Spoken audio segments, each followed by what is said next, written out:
Alright, this is a spark plug change for a 2007 to 2013 for Gen 2 Toyota. This is the V8 right here, 5.7. So you know what you're looking at. To do this, it's pretty simple. It's going to take a little bit of time, but it is simple.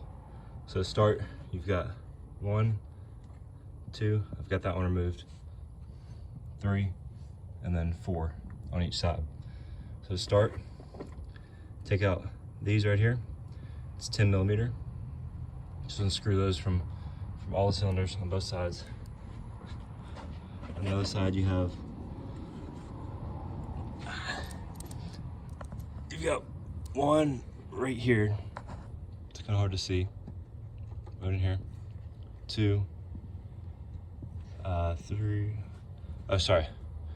1, 2, 3, and then 4. These are harder to reach.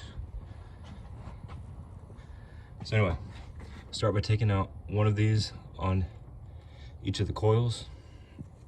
Then you're simply going to push in and pull that out of the coils, just like that. Once you got this plug removed, this just slips right out. This is what it looks like right here.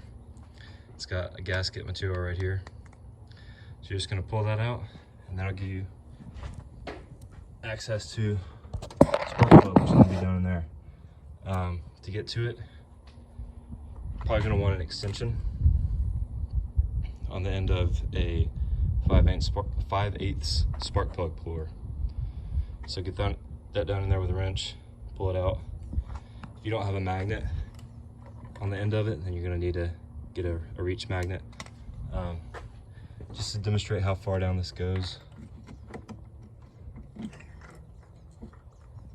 Slides in pretty good. That's without the spark plug in.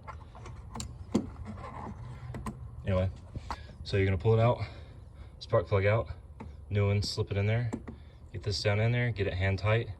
If you're gonna torque it, you torque it to 13 foot-pounds. Then all you gotta do is take the coil, slip it right back down in there, put the plug on it, screw that 10 millimeter in. The 10 millimeter is 6.5 pounds. And yeah, do it for all 8 of them. It's gonna take a while, but it's pretty simple to do. Over here, it gets tight. You might not be able to fit a torque wrench. Good luck.